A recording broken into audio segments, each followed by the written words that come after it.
Olá, seja bem-vindo à aula de hoje e vamos falar sobre o presente simples em inglês. E eu gostaria de começar falando sobre o uso deste tempo verbal. Nós usamos, pessoal, quando queremos falar sobre rotina, o hábito e verdades em geral. Vou te dar alguns exemplos na tela. My mother comes from England. She's British. Aqui neste exemplo eu disse que minha mãe vem da Inglaterra. Ela nasceu na Inglaterra. A origem dela é inglesa. Por isso, she's British. Isso eu não posso mudar. Por que eu não posso mudar? É uma verdade geral, uma verdade de que minha mãe nasceu na Inglaterra. Outro exemplo na sua tela. I wake up at 6 o'clock every day. Neste exemplo, nós expressamos um hábito. Nós expressamos uma rotina. I wake up. O verbo wake up significa acordar, certo? E no finalzinho da frase, observem comigo, every day é usada para expressar uma frequência, o que reforça ainda mais a ideia de um hábito, a ideia de uma rotina. Veja o próximo. It tastes very good. It tastes very good. Parece muito bom.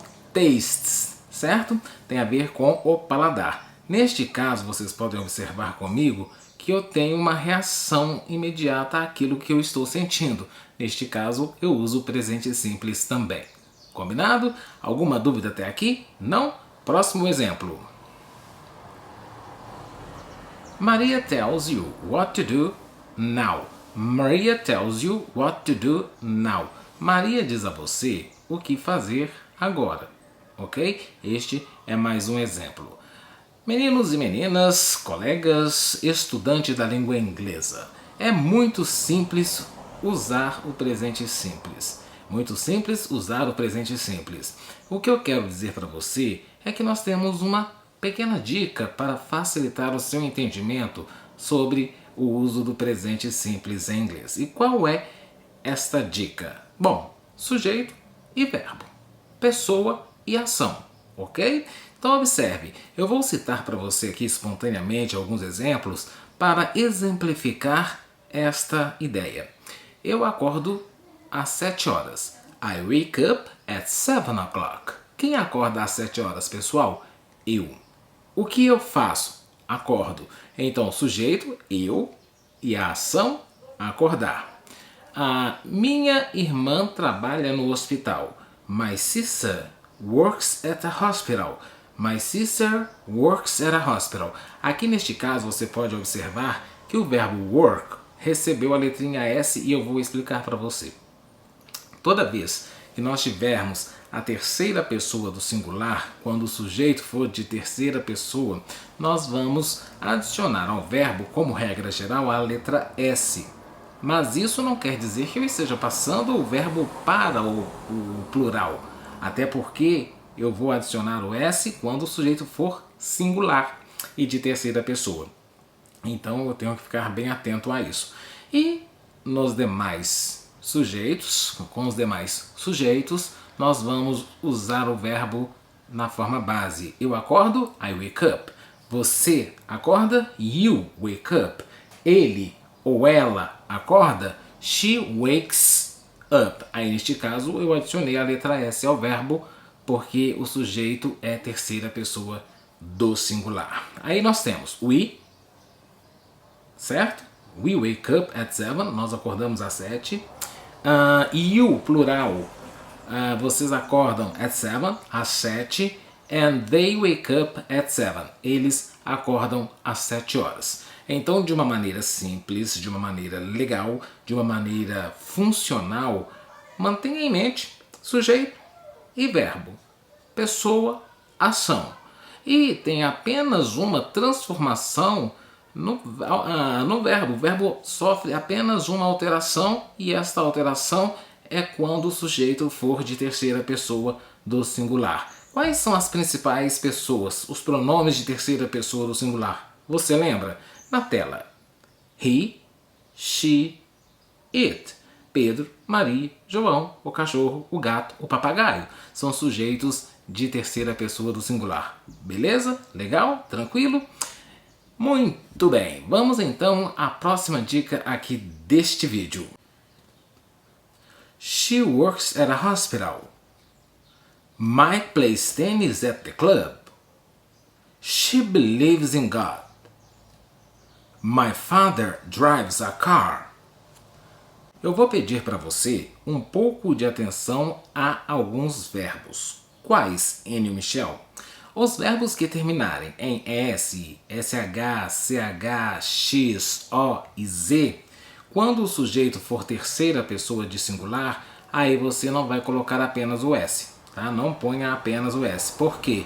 Por uma questão fonológica, por uma questão de som, de formação de sílaba em inglês, eu preciso adicionar a letra E antes do S. Em suma, terminou com estas letras que eu disse anteriormente, S, SH, CH, X, O e Z, você adiciona ES, combinado? Bom, tem uma outra situação que eu comento com você daqui a pouquinho, mas eu já vou ilustrar. São aqueles verbos que terminam em consoante mais Y, ou terminou em Y antecedido de uma consoante, aí eu vou tirar o Y e adicionar a letra I, para somente depois colocar a terminação ES. Mas isso eu falo com você daqui a pouquinho, porque eu vou fazer primeiro a exemplificação dos verbos que terminam em S, SH, CH, X, O e Z na sua tela. Sandy goes to school on foot.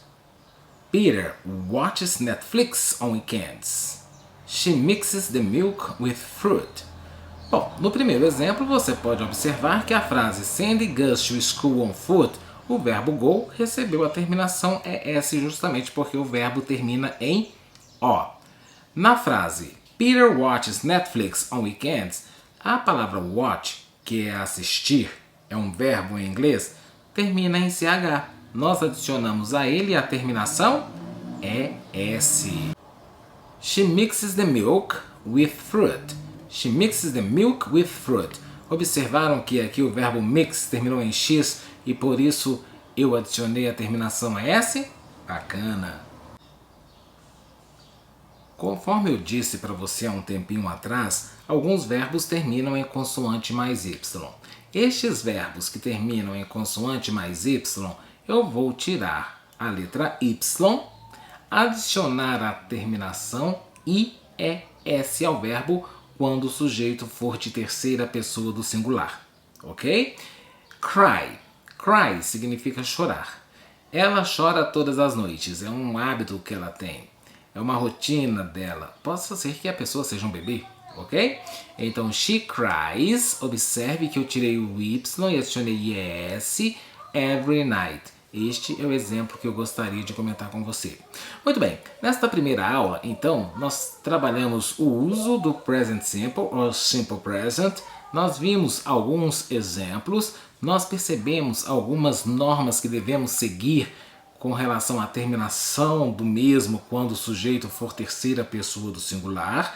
E na próxima aula, no próximo vídeo, eu vou trazer a formação da interrogativa, a formação da negativa, as respostas curtas e vou falar para você também um pouquinho sobre expressões temporais que me ajudam a identificar de maneira bem mais fácil uma frase no Simple Present. Então, stay connected and you will learn a lot of English with me here at House of English.